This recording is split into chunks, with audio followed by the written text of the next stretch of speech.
Muy buenas noches, que el Señor los bendiga. Un gusto una vez más estar aquí y poder seguir con nuestro estudio del libro de Proverbios.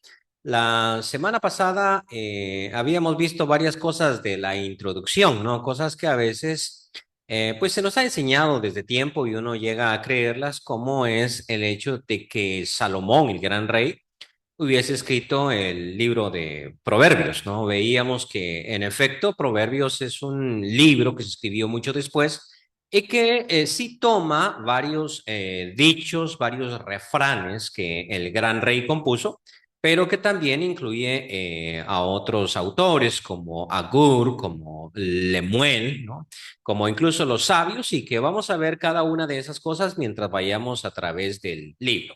Ahora, esa persona que compiló todos estos dichos y que los puso en un solo libro, que lleva simplemente el nombre de Proverbios, ¿no? Porque con esa palabra arranca el texto. Esa persona decidió hacer una introducción, que es la que vamos a estar analizando hoy, ¿no? El libro de Proverbios, y para esto decidí utilizar la nueva versión internacional. Vamos a estar utilizando esa versión en este estudio, ¿no? Sobre Proverbios. El Antiguo Testamento es un poquito más difícil de traducir que el Nuevo Testamento, y eso es porque el Nuevo Testamento fue escrito en griego, ¿no? Y al ser escrito en griego, pues el griego es un idioma muy parecido al español en cuanto a sus palabras, en cuanto a su gramática, y eso hace que la traducción sea mucho más exacta. Pero cuando uno va al Antiguo Testamento, el hebreo en que se escribió el Antiguo Testamento es muy diferente a nuestro español, no solamente en la terminología, sino también en su gramática, es muy distinta, y eso hace que sea bastante difícil, ¿no? La traducción. Estuve analizando tanto Reina Valera como Nueva Versión Internacional, y pues me incliné a utilizar, al menos en este estudio, la Nueva Versión Internacional. Y dice en el primer versículo: Proverbios de Salomón, hijo de David, rey de Israel. Para adquirir sabiduría y disciplina, para discernir palabras de inteligencia, para recibir la corrección que dan la prudencia, la rectitud, la justicia y la equidad, para infundir prudencia en los inexpertos, conocimiento y discreción en los jóvenes. Escuche esto el sabio y aumente su saber, reciba dirección el entendido. Sigue diciendo: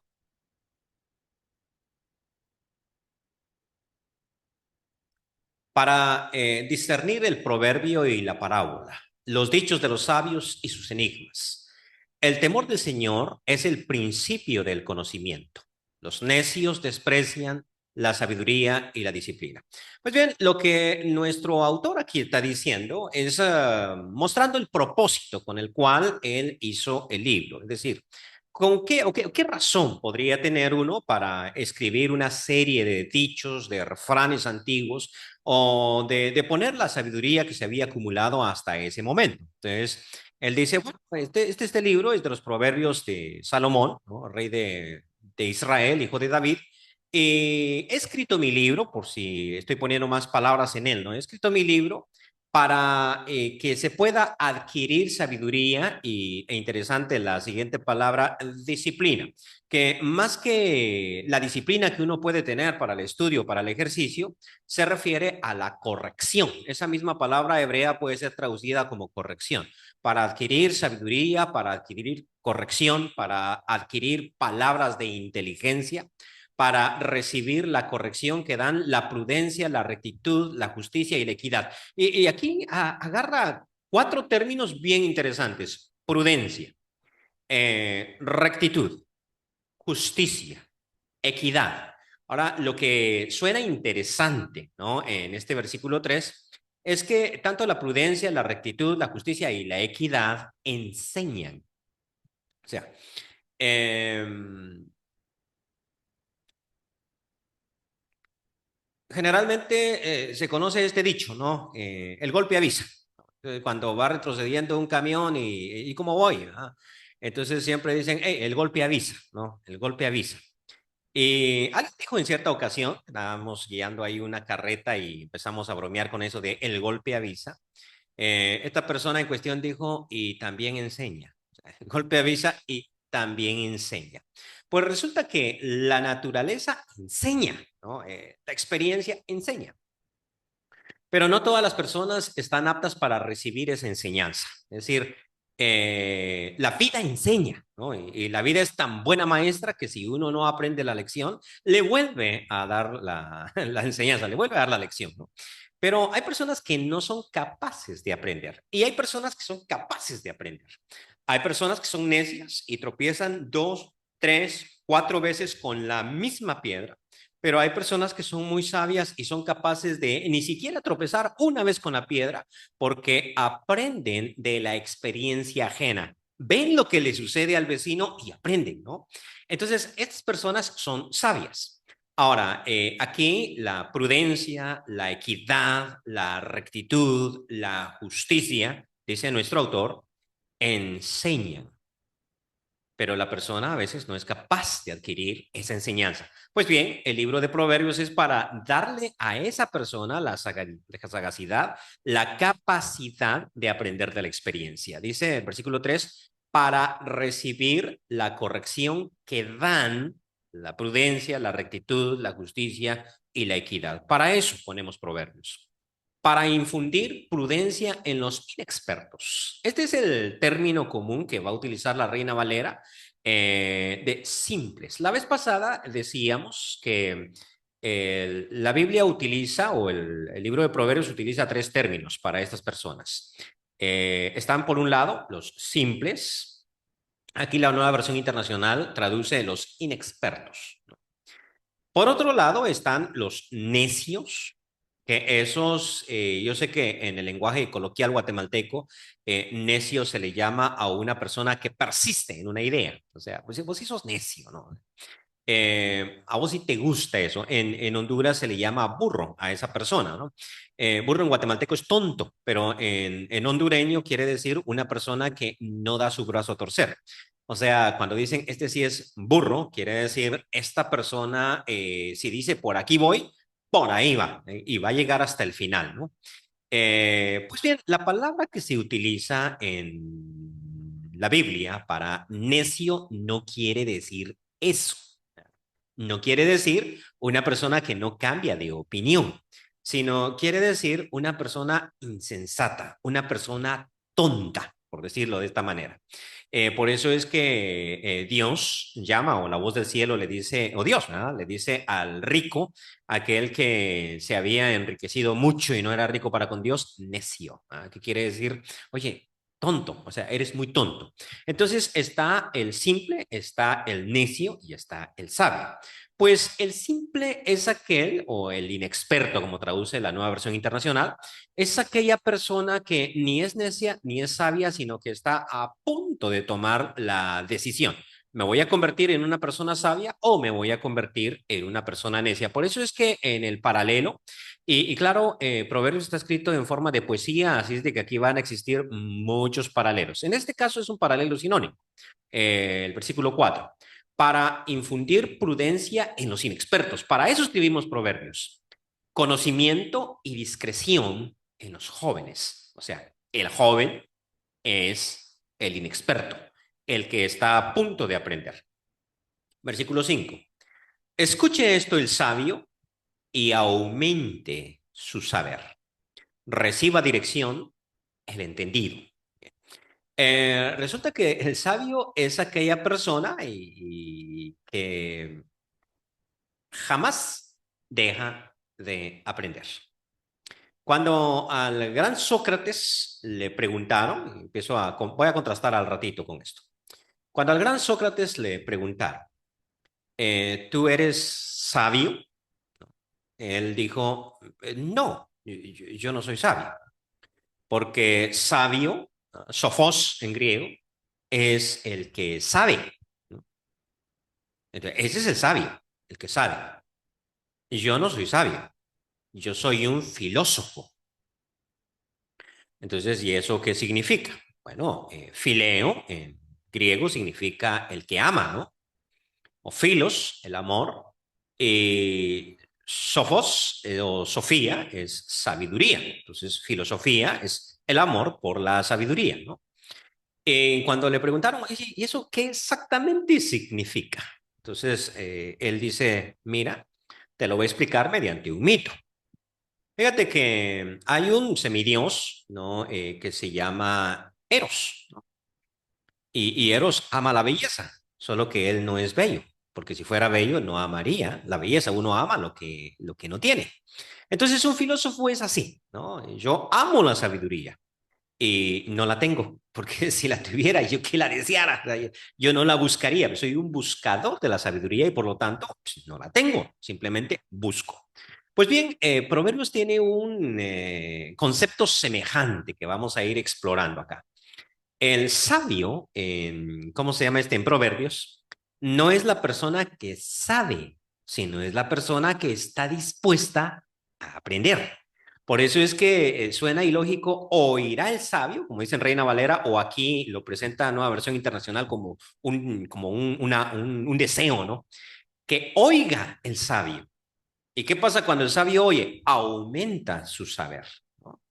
Entendido, adquiere ciencia. O sea, el sabio aumenta su saber. El necio es el que se cree sabio, pero no lo es y por lo tanto ya no es capaz de aprender. Pues sigue diciendo el texto y ya nos vamos metiendo en algo más interesante todavía. Escuche esto el sabio y aumente su saber. Reciba dirección el entendido. Para discernir el proverbio y la parábola, los dichos de los sabios y sus enigmas. El temor del Señor es el principio del conocimiento. Los necios desprecian la sabiduría y la disciplina, la corrección. Pues resulta que aquí empieza a contrastar proverbios. ¿Sabes que el sabio ama la corrección y el necio la desprecia? Bueno, realmente yo en mi mundo, en el mundo en que me he movido, me he dado cuenta que a la gente no le gusta ser corregida. Y yo generalmente cuando vivía en Estados Unidos tenía mucho la maña de andar corrigiendo el español, porque los que viven allá olvidan el español. Entonces uno trata de enseñarles muy bien la pronunciación, ayudarlos, pero a ellos no les gustaba, ¿no? A ellos no les gustaba. Y en cierta ocasión había un reality show ahí en Telemundo y me dice una hermana, estábamos viendo ahí el programa, me dice, ese que está ahí, me dice, ese sí cae mal, es igualito que tú, siempre corrigiendo a todo mundo. Y uno dice, bueno, yo pensé que estaba haciendo un favor, ¿no? Porque a mí me gusta que me corrijan, ¿no? A mí me gusta porque me enseña, me hace una mejor persona. Pero en términos general, a las personas no les gusta que las corrijan. Pues esa es una distinción entre el sabio y el necio. El sabio ama la corrección, porque en la corrección él cambia, porque cuando le muestran sus errores, él puede mejorar, ¿no? Y ya sé lo que están pensando, pues por lo visto no hay sabios aquí porque a nadie le gusta que lo corrijan. Pues sí es cierto que a nadie le gusta que lo corrijan, pero hay personas que lo aprecian, por lo menos, y más adelante dicen gracias, ¿no? Y más adelante, aunque no den su brazo a torcer, ponen atención. Sin embargo, los necios tienen la característica de despreciar la corrección, despreciar la instrucción. Y ahora sí, vamos al corazón de todo lo que estamos aquí diciendo. El temor del Señor es el principio del conocimiento, el principio de la sabiduría. ¿Qué quiso decir Proverbios con eso? Y hagámonos una pregunta más interesante. ¿La sabiduría sí se puede adquirir o es un don de Dios? Bueno, hasta este momentito en Proverbios parece que sí se puede adquirir. O sea, si Proverbios dice, mira, escribo este libro para que el simple, el inexperto agarre consejo, escribo esto para que el sabio aumente su saber, escribo para que ustedes sean capaces de recibir la instrucción que da la cordura, la justicia, la equidad, ¿no? Escribo esto para que ustedes aumenten su saber y el sabio aumente su saber. Lamentablemente, el necio piensa que estamos perdiendo el tiempo porque él aborrece la corrección. O sea, a mí nadie me enseña. Entonces, parece ser que la persona sí puede. Pero cuando uno va a otros textos, como este que viene al final, el principio de la sabiduría es el temor del Señor, uno dice que tiene que ver una cosa con la otra. Y aquí vamos a hablar de dos cositas. En principio, de la sabiduría que me está hablando la Biblia, no es de la capacidad que una persona pueda tener para ser bueno en matemáticas, o para ser bueno en filosofía, o para ser un gran historiador. O sea, no me está hablando de ese tipo de conocimiento que nosotros apreciamos en nuestra sociedad moderna, sino me está hablando a mí de este principio de vida, de ética. Y por lo tanto el autor dice, mira, la persona que teme al Señor, esa persona es sabia y arranca con sabiduría. ¿Por qué? Ahora vamos al segundo punto. Porque en sí la sabiduría sí es un don que viene de Dios. Paso a contarlo mediante una historia. Sé que allá en el primer libro de Reyes aparece esta historia interesante. Han habido al momento dos reyes en Israel, ¿no? El rey Saúl, el rey David. Y Salomón llega a ser rey sin que él mucho lo quiera, lo sepa o lo busque. ¿Ah? Es una situación que él llega a ser rey. No sabemos a qué edad exactamente, pero los eruditos calculan más o menos entre los 20. La Biblia nunca dice a qué edad exactamente Salomón llegó a ser rey.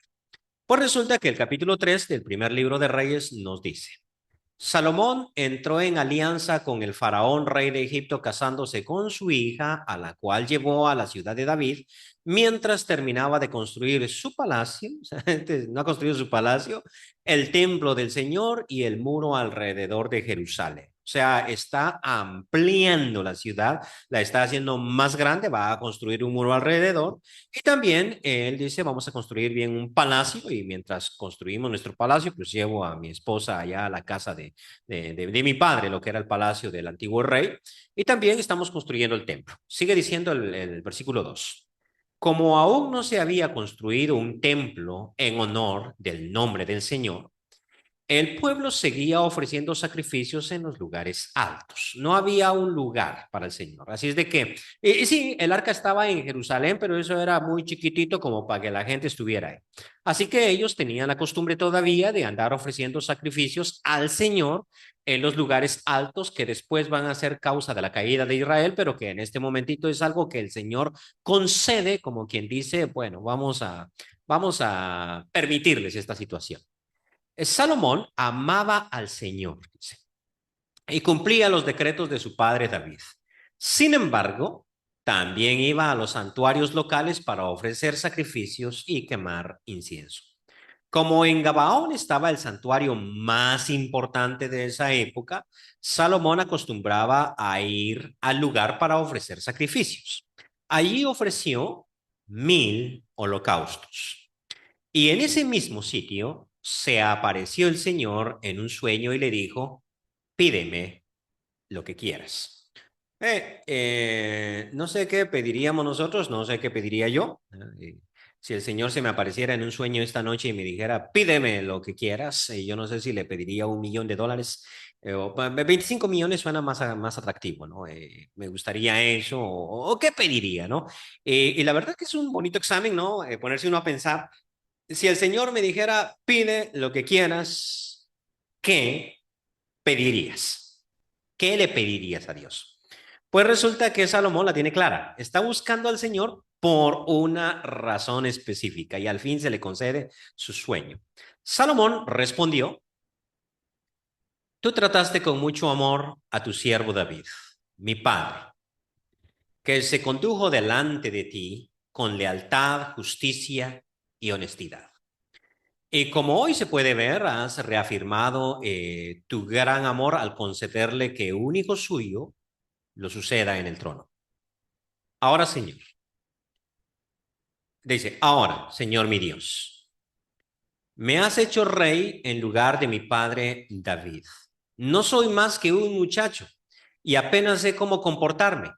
Sin embargo, aquí me tienes, un siervo tuyo en medio del pueblo que has escogido, un pueblo tan numeroso que es imposible contarlo.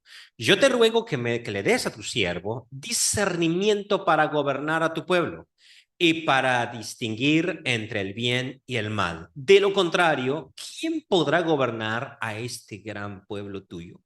Entonces, aquí nosotros vemos en Salomón características que uno puede decir, este hombre es sabio, ¿no? Este hombre es sabio. O sea, tiene ante sí una gran tarea. Yo sé que la mayoría de reyes utilizan el poder para su propio beneficio, ¿no? O sea, "Ay, soy rey, entonces démosle a la comida, démosle a la riqueza y subamos los impuestos. O sea, ya que soy rey, tengo que darme la vida que yo me merezco, ¿no? Eh, de hecho, hay una gran obra española que se llama La vida es sueño, en que hay un rey viejo y de pronto se da cuenta que tiene un hijo, pero el hijo ha vivido siendo un simple siervo, ¿no? Entonces el rey dice, bueno, quiero conocer a mi hijo, quiero ver cómo es, pero antes de mostrarle realmente quién es y cómo, pues que es hijo del rey, vamos a probarlo, ¿no? Vamos a probarlo. Y entonces cuando el muchacho despierta en la mañana, le dicen, oye, tú eres el hijo del rey. Y resulta que tu padre el rey murió, entonces tú eres el rey, ¿no? Y el tipo dice, ¿en serio soy el rey? Tú eres el rey, ¿no? Y todo el mundo lo convence de que es el rey y se pone a hacer una de cuestiones en el reino que para qué les cuento. O sea, se vuelve un déspota completo porque nunca había tenido la capacidad de gobernar y de repente es el rey, saca provecho de todo. Entonces, al caer la noche y dormirse, el rey dice, no, no vale la pena, este no nació para ser gobernante, así es de que lo vuelven a vestir de siervo y cuando amanece, oye, yo soy el rey, no, eso lo soñaste, o sea, ese fue un sueño que tuviste, ¿no? Por eso es que la obra se llama La vida es un sueño, o sea, la vida es sueño. Pues resulta que aquí está este muchacho que puede pensar en mil placeres de la juventud, en mil cosas que hacer, y él empieza a buscar al Señor, ¿no? Y en esto hay sabiduría, o sea, busca al Señor, ¿no? Porque el temor del Señor es el principio de la sabiduría. Búscalo. Y lo busca, ¿no? Y claro, lo busca a la forma que él entiende en su momento, lo va a buscar a Gabaón, no hay un santuario. Y cuando el Señor se le aparece y le dice, oye, ¿tú para qué me buscas? O sea, ¿qué quieres? ¿No? ¿Qué quieres que yo te dé? El segundo factor de sabiduría que yo observo en él es una persona humilde.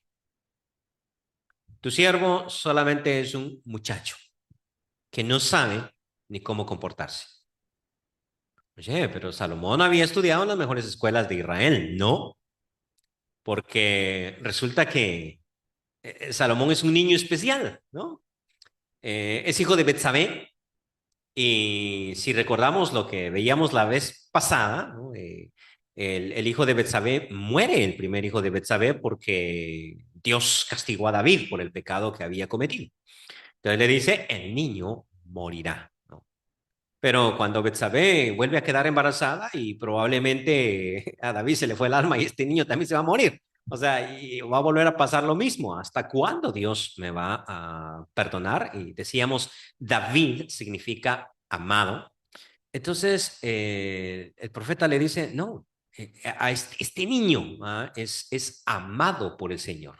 Y de ahí venía su nombre Jedidías, ¿no? Que David le pone, que más tarde se va a conocer como Salomón, se llama Jedidías, que quiere decir amado por el Señor. O sea, que un niñito de 6 meses se llame amado por el Señor y que sea el mismo Señor el que estuvo implicado en el nombre, ¿no? Ese nombre que le voy a poner.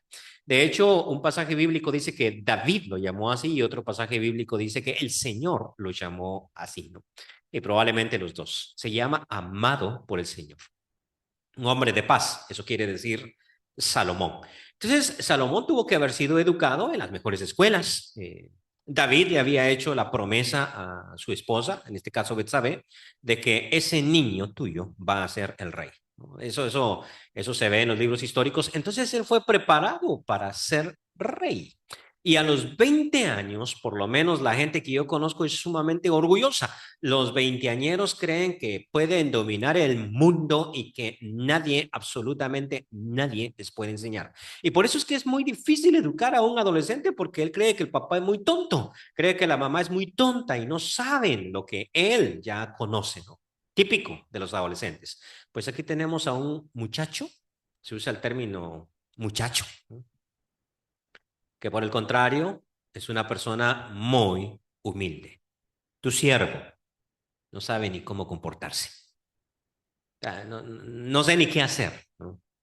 Y le pusiste esta gran tarea de guiar a tu pueblo. Pues quiero que me des la capacidad de discernir entre el bien y el mal para gobernar a tu pueblo. Esto es bien importante. Dos cositas aquí. Primero, cada vez que Dios llama a alguien en el Antiguo Testamento, siempre es para bendecir a otro. O sea, Dios le dijo a Abraham, sal de tu tierra y de tu parentela a la tierra que yo te mostraré, y el relato termina, en ti serán benditas todas las familias de la tierra. O sea, Abraham es llamado y es llamado para hacer una gran nación, ¿no? Esa es la idea. Pero no es para él nada más, sino luego le dice, en ti serán benditas todas las familias de la tierra. Cuando Dios da un don en el Nuevo Testamento, y eso está en 1 Corintios capítulo 12, cuando Dios, por medio de su Espíritu, da un don, un talento, una habilidad a la persona, siempre es para que esta persona la utilice en beneficio de los demás, en beneficio, dicho así, de la iglesia. Y este es el segundo punto es, entonces al Señor le encanta cuando uno utiliza o busca algo en beneficio de alguien más, o sea, en beneficio del cuerpo de Cristo, ¿no? Salomón pide, ¿no? Yo quiero discernimiento, quiero tener esa capacidad de discernir entre lo correcto y lo incorrecto, entre el bien y el mal, para guiar a tu pueblo, ¿no? Dice el texto, continúa diciendo, que al Señor le agradó que Salomón, permítame que me oculta aquí, ok, me oculta, la pantalla se me oculta, ¿no? Al Señor le agradó que Salomón hubiera hecho esa petición. Y Dios le dijo, como has pedido esto, y no larga vida ni riquezas para ti, ni has pedido la muerte de tus enemigos, sino discernimiento para administrar justicia. O sea, pediste discernimiento, pero para administrar justicia, y no pediste mucha vida, largura de días para ti.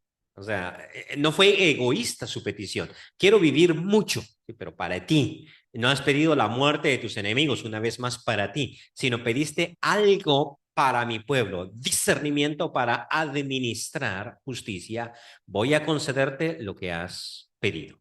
Te daré un corazón sabio y prudente, como nadie antes de ti lo ha tenido, ni lo tendrá después. Además, aunque no me has pedido, te daré tantas riquezas y esplendor que en toda tu vida ningún rey podrá compararse contigo. Si andas por mis caminos, y siempre hay aquí una cuestión hipotética, siempre hay una condición, si andas por mis caminos y obedeces mis estatutos y mandamientos, lamentablemente nosotros vemos que esto no sucedió, como lo hizo tu padre David, te daré una larga vida. Cuando Salomón despertó y se dio cuenta del sueño que había tenido, regresó a Jerusalén, se presentó ante el arca del pacto del Señor y ofreció holocaustos y sacrificios de comunión. Luego ofreció un banquete para toda su gente. Bueno, la sabiduría tiene, a veces a esto se le llama a veces daño colateral, pero en este caso serían unos beneficios colaterales, ¿no? La sabiduría acarrea consigo mismo riquezas y eso lo vamos a ver en Proverbios. O sea, siempre está ahí presente, ¿no? Salomón pidió discernimiento para guiar a tu pueblo y el Señor le dijo, sí, te lo voy a conceder. Me agrada la petición que hiciste, ¿no? Pudo haberle desagradado la petición. O sea, yo no sé, el Señor escucha nuestras oraciones y en nuestras oraciones tal vez a Él le desagrada muchas cosas que nosotros pedimos. La muerte de nuestros enemigos, no, tal vez no la muerte, pero sí la tragedia. Señor, concédeme eso, ¿no? No te pido la venganza, pero si quieres que yo sea tu verdugo, avísame, ¿no? Entonces, ¿qué es lo que uno le pide? La muerte de los enemigos o tal vez alguna petición mezquina, que luego Santiago dice, ustedes piden, pero no reciben. ¿Ah? ¿Y por qué no reciben? Porque no piden con fe. Ya sé que piden con fe, sí, pero para gastar en sus propios deleites. ¿No? Señor, dame un yate, Señor, dame un carro, Señor, dame una casa. Y al Señor no le agrada este tipo de peticiones de parte de su pueblo. Incluso la misma sabiduría puede ser mezquina. Señor, dame sabiduría para que yo sea la persona más grande que ha existido en este mundo. Bueno, ya sé que eso no se puede, pero después de Salomón, que yo sea el segundo. Concédeme eso, ¿no? Eso al Señor no le gusta, porque es sumamente egoísta. Salomón pide sabiduría, pero pide sabiduría para guiar a tu pueblo. Y creo que nosotros deberíamos de hacerlo, ¿no? Nuestra oración podría ser, mira, Señor, me has hecho padre de dos hijos y yo no tengo idea de cómo educarlos. No, porque nosotros sí creemos que tenemos idea. Y por eso es que criticamos a los hijos del vecino. O sea, ese no puede educar a sus hijos, mira qué bruto. Póngale cero, ¿no? Entonces, nos creemos sumamente expertos y de allí viene la crítica, ¿no? En vez de decir, híjole, eso es exactamente lo que yo haría y al vecino no le funcionó. Entonces, Señor, no tengo ni idea de cómo educar a mis hijos. No tengo ni idea. Concédeme un corazón sabio y prudente para guiarlos, para entregártelos a ti, para que te honren, ¿no? Y creo que al Señor le gusta esa petición, ¿no? Señor, me acabo de casar y no tengo idea de cómo guiar un matrimonio. Ayúdame, ¿no? Y al Señor le agrada esa situación. Le agrada. Le agradó de Salomón, quieres guiar a mi pueblo. O sea, mi pueblo que es numeroso, quieres administrar e impartir justicia. Me agrada y te lo concedo. Y luego, pero también te concedo riquezas. ¿No? También te la voy a conceder. Pero vienen relacionadas con la sabiduría, ¿no? Vienen relacionadas con la sabiduría. Me buscaste y me encontraste. Bueno, creo que el secreto aquí es ser un Gedidías, amado por el Señor. A ver, ¿cómo está eso? Mira, la promesa va de esta manera. Si yo busco al Señor de todo corazón, yo busco sus caminos, el Señor me ama. Y si soy amado por el Señor dirige mis caminos.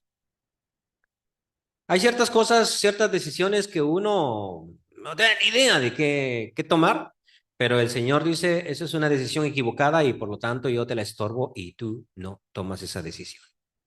O en determinado momento guía la mente de uno hacia la decisión correcta, total, uno es bendecido.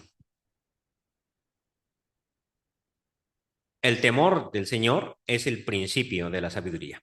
Ahora, la sabiduría, entonces, ¿es un don de Dios o es algo que se busca? En el caso de Salomón, es un don de Dios, ¿no? Dios le dice, te la voy a conceder. Pero si uno examina el relato, uno se da cuenta que Salomón buscó al Señor y eso es sabio. O sea, hay un puntito donde yo pongo mi parte y el Señor multiplica lo que yo he hecho. No, esto exactamente sucede con con el Señor y con el Espíritu en cuanto a nuestro cambio de vida. O sea, el Espíritu viviendo en uno, ¿no? Va a producir los frutos o el fruto del Espíritu, amor, gozo, paz, paciencia, benignidad, bondad, mansedumbre, templanza, ¿no?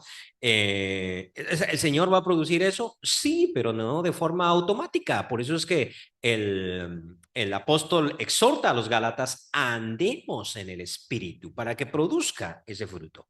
¿Cómo es eso? Es que el Espíritu es nuestro ayudador que multiplica los esfuerzos que nosotros ponemos. Multiplica. O sea que si yo pongo dos, el Señor lo multiplica, digamos, por dos. Y eso se convierte en cuatro. Y si yo pongo tres, bueno, quizás el Señor lo potencializa y se convierte en nueve. Y si yo pongo cuatro, pues se convierte en 16. Oye, qué bonito está eso. De hecho, había un hermano que hacía mucho eso cuando yo era estudiante de Baxter en varias iglesias. Mira, que queremos construir un edificio, ayúdenos. Y él decía, oh, con gusto yo los ayudo, pues solo los ayudo. ¿Y cómo está eso? Bueno, ustedes abren una cuenta y en esa cuenta empiezan a ofrendar para su edificio y por cada lempira que ustedes pongan en esa cuenta, yo me comprometo a poner otro. O sea, así los voy a ayudar. No les voy a dar plata, pero sí los voy a ayudar. Entonces, si nosotros ponemos 10,000, pues yo les pongo otros 10,000. Y si ponemos 100,000, pues yo les pongo otros 100,000. Ustedes me consiguen y yo duplico lo que ustedes me pongan. Y si no ponemos nada, pues entonces no pongo nada. Es como un albañil y su ayudante. El ayudante no puede trabajar más allá de donde el albañil le permite. Así que si uno tiene un albañil muy trabajador y uno es su ayudante, pues va a trabajar duro todo el día, porque él le va a exigir, él va a ir a un ritmo y uno tiene que copiar ese ritmo. Pero si el albañil es perezoso, pues ya estuvo que uno no puede avanzar y el patrón no debería de despedirlo a uno porque uno no, como ayudante de albañil no puede ir más rápido que lo que el albañil está yendo, ¿no? Pues resulta que el espíritu es nuestro ayudador y por eso muchas personas no cambian. O sea, el espíritu va a multiplicar mis esfuerzos y por cada uno que yo ponga, él lo va a duplicar. Sí, pero si yo no pongo absolutamente nada, entonces allí no hay nada. Entonces, Dios concede sabiduría a Salomón. Sí, pero para que eso suceda, Salomón necesita ser una persona sabia que entiende, hay que buscar al Señor. Salomón necesita ser una persona sabia que entiende, yo no sé absolutamente nada. Y Salomón tiene que ser una persona suficientemente sabia para que cuando se le aparezca la oportunidad, haga la petición correcta. O sea, es un inexperto, sí, pero un inexperto muy astuto que sabe lo que hay que pedir. Y luego Salomón, digo, luego el Señor lo recompensa. El temor del Señor es el principio de la sabiduría. Ejemplos hay a través de toda la Biblia donde uno ve que las personas cometieron errores fatales. Y todo porque el Señor estaba enojado con ellos. Y vemos a personas siendo protegidas porque el Señor los amaba y los cuidó y los protegió. ¿Eso quiere decir que lo que tengo que hacer es ganarme el favor del Señor? Sí. Si el Señor te ama, te va a ir bien. Si el Señor está en tu contra, mejor, mejor no intentes nada. Mejor no intentes nada. El principio de la sabiduría es el temor del Señor. Los insensatos desprecian el conocimiento, desprecian la corrección y desprecian la sabiduría. Bien, esto es todo por hoy. Que el Señor los bendiga.